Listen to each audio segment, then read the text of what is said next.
Qabsoo bilisummaa Oromoof gaggeeffamu keessumatti iyyuu gama hidhannootiin qooda guddaa qabaachuu keessanii uummanni Oromollee qubanii qabaa hunduu kan beeku meegaa bara 2018 keessallee yeroo hogganoonni gam tokkodhaan biyyatti ni galla jedhu yaada galuu waboo fudhatama akka dhabu kan taasisaa ture keessaati isin nama tokko akka taatan kan eeramu mee yeroo sana maal akka ta'e fi walumaa galatti dhaabbii ilaalchi qabsoo hidhannoo fi karaa nagaarratti qabdan egaa uummanni kanarraa hubachuu ni fedha waan ejjennoo duraan jiruu fi kan ammaa wajjin wal madaalchistanii akka irraa nu dubbattaniin fedha. Duraan dursee akkuma beekamu bara 2018 yeroo addi bilisummaa Oromoo gara biyyatti gale ture. Haa ta'uuti inni kun dhuguma addi bilisummaa Oromoo waliigaltee mootummaa Itoophiyaatiin waliigalanirraa kan ka'e gara biyyaatti bara 2018 kan deebi ture. Egaa haa ta'uuti wanni tokkammoo erga asii gara zoonii kibbaa keessatti bifa adda addaa fi haala adda addaatiin wanti deemsifamaa bifa dhuhataa fi lafa jalaan deemaa turee fi olollii fi maqa balleessiin murnoota adda addaa qabsoo keessa turanii namoota adda addaa irratti adeemsifamaa turedha. Inni kunini gama tokkoon waraan bilisummaa Oromootiin jaala abaluuni dhaabbii isaa qabaa. Dhaabbii qabsoo karaa nagaa fudhate jedhanii namoota murtaa'oo irratti imejjii fi fudhatama isaan kalee waraan biraa qabanii gad buusuudhaa fi murni adda addaa kana namoota adda addaa irratti xiyyeeffate ture.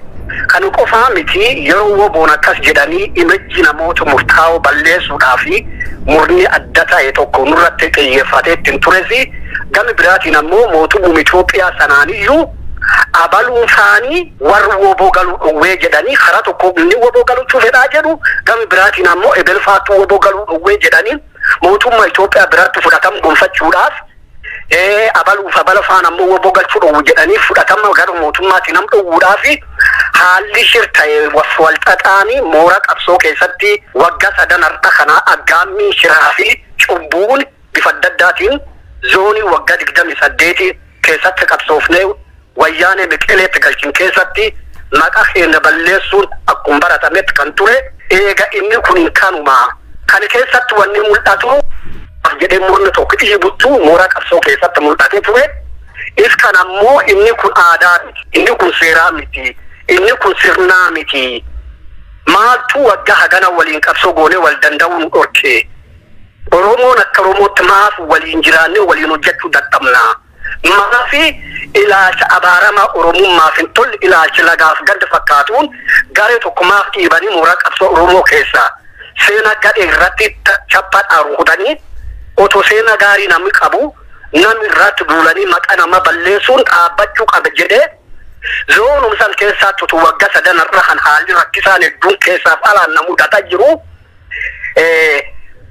kaayoo haleessaatiif jecha yoo ta'e wal abaaruun nu baasu hoogganoota dhaabaa gameeyyii qabsoo kan waggaa 48 godhan isaan kana abaaruun heer dhaabaatiin alatti buluun seera alatti buluun wal jal deemu dadhabuun hooggana dhaabaatu irratti maqaballeessiif duulli adda addaa yeroo deemamu haaluma rakkisa akkasii kaanuuyyuu ofiiyyuu isaa hidhama dhaabbii ta'ee ittiin turetti dhaabaafis falmaa Oromummaafis falmaa haala izen lubbuun kiyyalleen keessatti yeroo adda addaa sadarkaa miidhama adda addaatti narra gahe keessatti ijji dunuunfadheettini akkanatti deemuu qabdan heerri hojjetti kamuu qaba seerri hojjetti kamuu qaba walfaan yaa'uu qabna isto kabaaranii isto kofaarsuun gatii hin qabu Oromoon akka Oromootti wal jal deemuu qabna. Qabsoon kunini bifa hamaatti deemaa jira. Qabsoo gara qabsoo gitaatti oofaa jirtu. Qabsoo kagita akkasiitiif kagita akkasii isa daasporaatiif isa akkasii isa hidhataa fi isa akkasii isa barataa utuu hin jenne Oromoon tokkodha. Qabsoon keenya tokko boca sabummaa qabaachuu qaba. Ulka sabaa qabaachuu qaba. Fedhii murnummaatiin wal jala yaa'uu miti Oromummaadhaan wal jala yaa'uutu nu baasa kan jedhu irraa kan ka'e waggaa sadan kan akka nam tokkootti danqaan hedduun na mudatee ture. Inni kunini durruma zoonii sulletti waan eenyulleen beeku waan ummati bal'aan naannoo san keessa jirullee ni beeku eegaa kan fakkaata haalan turan. inni ammoo isa takkan godhee inni fedhi akkasii qabaa inni fedhi akkasii qabaa jedhan kunini kabaja halee mooraa qabsoo keessatti nurra haquudhaa fi duula maqaballeessi nurratti aggaammate ture jechuudha. Hayyee jaalgollicha dhengee meekanuma wal qabsiisee egaa isinillee danqaalee sin mudataa ture haga tokko irraa tuquudhaaf kaastanii jirtu gamanumaan immoo yoo fedha keessan ta'eef egaa hawaasni Oromoollee waan irraa quba qabu yookiis immoo akka miidiyaatti nullee odeessanuu qabnu akkasin dhukkubsattanii turtan kan himamu mee dhugumadhaa kun kan jedhuu fi haalli fayyaa keessanuu yeroo ammaa maalirratti argama? Ila dhugaa dubbachuu fi waa'ee dhukkubaa inni jedhu murna justification argachuu fedhutti jira. Qabsoon irra dhiibnee moggaatu baafnee uummata Oromootiin jedhuuni isaantu waan hin tolleefi qabsaa gamees waggaa 30 irra qabsaa yeroo otoo inni kabaja qabu dhiibdee qabsoo sabisa irra moggaatti baafte ani jaala abaluu dhiibee baasee shiraan baasee dabaaf baasee jedhee jireensitti dabsuuni dhugaa hanke yoomiyyuu ni haala akka uummata Oromoo biratti salphanneefi dhugaa jira aguugee shiraan daboolee dhugfata. Isum kan waliin rakkoon kiyya rakkoo fayyidhabaatiin miti. Rakkoo kiyyini rakkoo sakoolojikali hidhama dhaabbii ture yani waggaa 3 irra mooraa qabsoo keessatti. Kooriyaa ammoo rakkoo dabaa hoogganoota dhaaba irgaye kaayyoo Oromummaa irgaye dhaabu waliigal irgaye uummata Oromoo irgaye isa immoo woboollee irga sana guyyaa aftiif wal dhabne naafistaafni zoonii wal dadhabne qondaalota woboo garnam 60 jaarrolii biyyaa naannoo keessatti argaman jaarrolee bebbeekamoo nama gara 65tiin aduu guyyaa afurii qorri guddaan taa'ee himanna himadhee na dabsanii jaallan kun kaleenattuu dhaleenattuu guddisee Oromoon beekaa areekosaa adda bilisummaa Oromoo irratti miseensa gumii saba ta'een filame isaan kanas guddisuun kiyya jalatti guddatanii sadarkaa kana dhufanii qabsoo keessa qodaa caphana godhanii moggaattuu na qabanii na miidhanii sakoolojikali tochina godhanii hidha dhaabee godhanii jedhee uummatatti walimanne guyyaa 4 walimanne gaaf guyyaa 5ffaa uummanni boo'ee dachi kutee goot kan magalaafattammaa ajjeeftan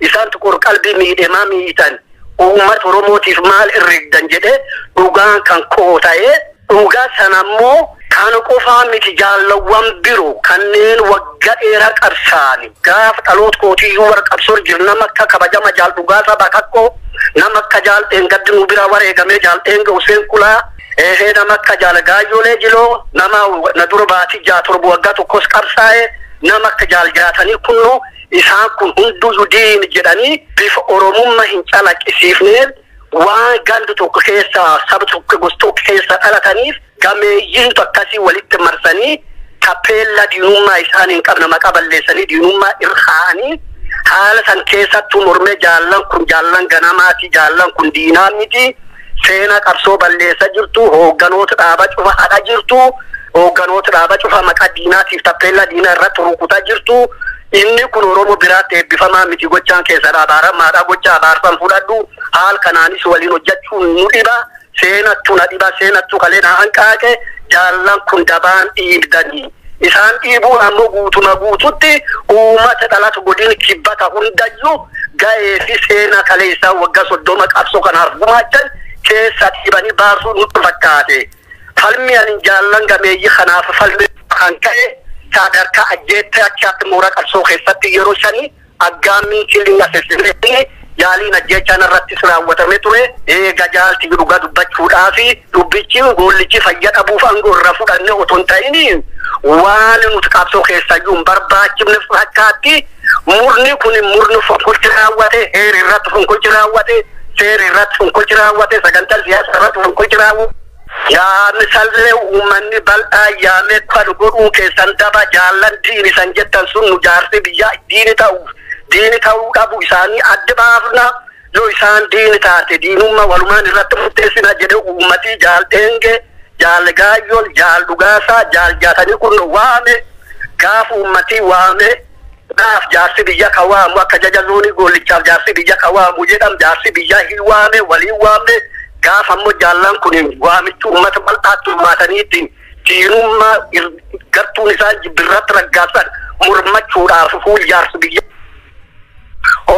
propaganda bira uumani warri konkolaataa jeesh Keenyaa mootummaa Keenyaa konkolaataa lamguutuu waraani Keenyaa nami 60 keessa jiruun dhufe asheeki isaanii qondaalota woboo marsanii qabanii gar biyyaatti galchuu jedhanii propaganda dharaa oofanii maqa balleessi jaarsa biyya kabajama sullee akwaan midiin namoota hedduu maqaa dhaanii abalu faandiin jedhanii jaarsi biyyaatu doorsifame roorrifame eega jaallan buti diinaa miti jettee mormachuu dhuftu suni waamichuumataatti dhufanii ani dhufee isaan dhufanii istaafi dhufuu didee isaan akkanaan sagantaan sun fashalee akka kanaan jaarsi biyyaa jaallan afaan say waame nuka waamneef rakkoo isa waliin qabda yoo jiraatu furuuf dhaab waamne isani tol jettanii waamichi jaarsi biyyaa tuwwaatanii jirtu ammoo warri kale diin isaniin jedhu dhufuu didee akki sindiin hin ta'in uummanni akkuma Oromootti isanii barreerra warri isaan dhufuu dideetti yaadi diinummaa qabatanaaf dhufuu didanii jedhee uummanni naannoo jaallan afransan isan har'allee qulqulluu warri jaarsi biyyaatti dhufeettini waan jiru jaarsi biyya waliin haasee hidhachuu dideetti rakkoo qaba isin rakkoon qabdan jechuudhaan bakka yeroo sana jaja zoonii kibbaa tureetti ani wabii isaanii ani ragaa kan hundaayyuu beeku anasi nam diinaatum sena fakkeessanii ergasi duulli adda addaa ifaaf dhoksaanirratti deeme hanga sadarkaa ijjeecha lubbuu naangaani dubbichi fayyaa dhabuu otoo hin ta'in walumaa galatti fonkolchatti nurratti raawwatame heera bilisummaa Oromoo irratti fonkolcha raawwatame sadarkaa siyaasaa addicharraa fonkolchatti raawwatame guutuma guututti Oromummaa irratti fonkolchatti raawwatame inni kun hin daba inni kun fonkolchina irratti raawwatame isun dhaadhi irratti raawwatame isun hoogganoota hedduu irratti raawwatame kan isin jedhatallee.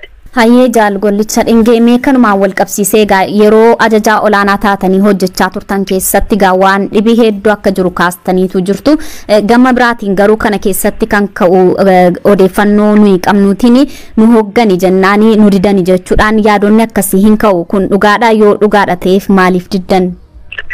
Ila nu hoogganii ila isaan nu hoogganii kan jedhan barbaadanii osoo yakki raawwatamu osoo dalagamu osoo haqni badee dabni dachi dhaaletti hooggansa gaaddis caayaa shiraan guutame jalatti caayaa cubbuun guutame jalatti caayaa abaarsa malee eebbi hin jirre jalatti bakka Oromoo waliin jiraachuu dadhabee qaamu fi tokko abaaree qaamu fi tokko miidhee akka diinatti miidhuu jiru keessatti yeroo haqni hin jirre yeroo walii galuun hin jirre yeroo ilaafilaa hojjechuu danda'uun hin jirre murni gabaabaan tokkini dhiibbaa fedhisirraa tuume akka bishaan gabatee oliif gadi yeroo sinaannessu inni kun nama Oromummaa jalaatti guddatee hooggansa qabsoo Oromoodhaa hooggansa walooti hoogganni waliif kuusa hoogganni wal baachuu danda'uu qaba waliin jiraachuu danda'uu qaba wal hammachuu danda'uu qaba waliin deemuu danda'uu qaba.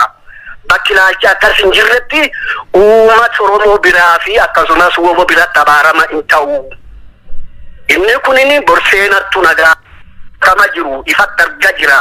Yakka kanaaf bor Waaqayyoon na gaafata. Ayyaanni yoo namni na gaafatu danda'an jirreyyuu ayyaanni abbaa kootii na gaafata. Ayyaanni Oromoo na gaafata. Dirree cubbuun dhaalame keessatti hooggan abaarsaa hin ta'u. Eenyummaa kootii silaa fuudhuu jedhee didee jechuudha. Qabsoo Oromoo hooggan diduu otoo ta'ini dhabi didee jechuudha.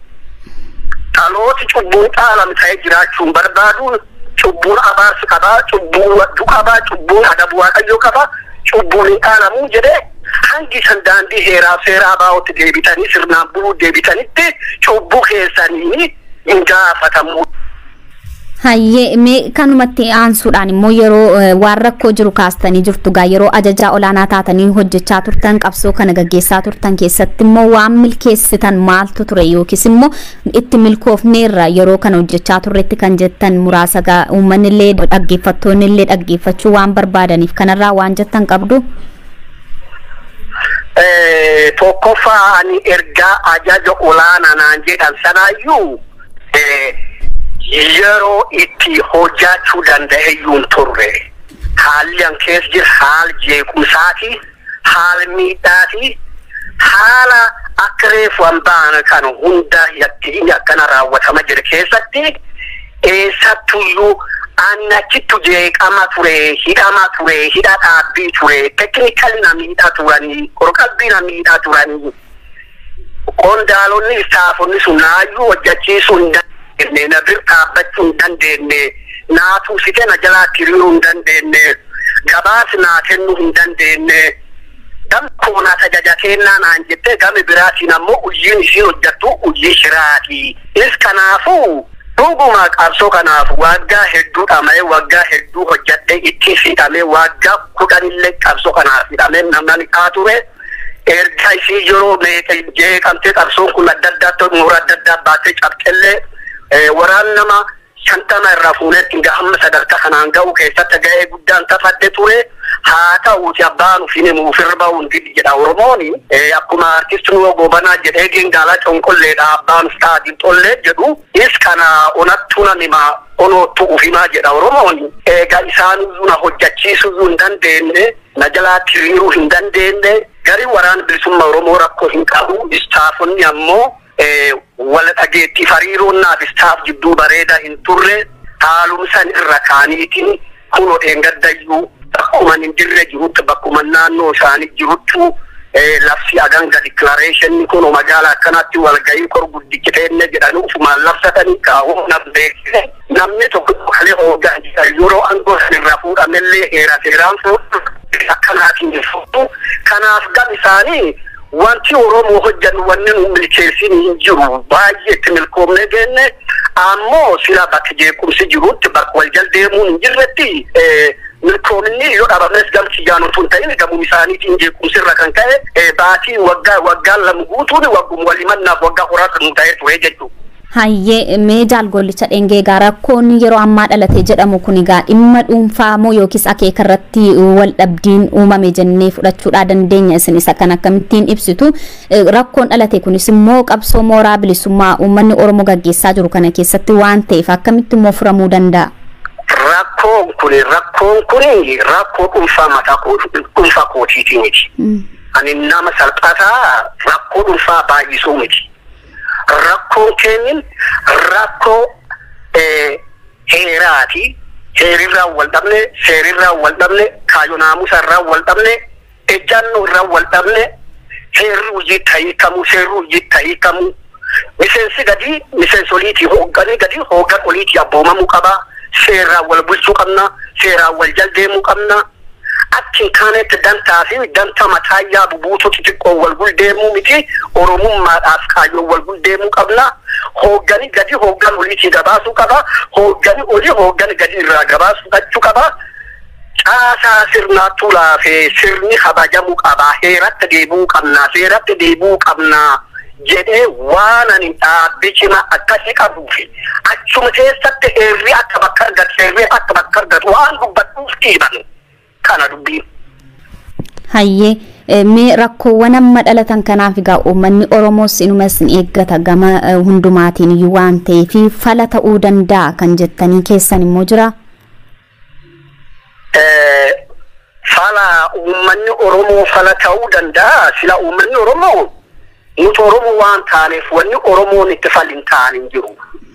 Waaqa gaditti Oromoodha abbaan keenya. Waaqa gaditti Oromoodha haadhi keenya. Waan uummanni Oromoo furuu danda'u rakkoo kamiyyuu Oromoo furuu akka uummatatti ni danda'a.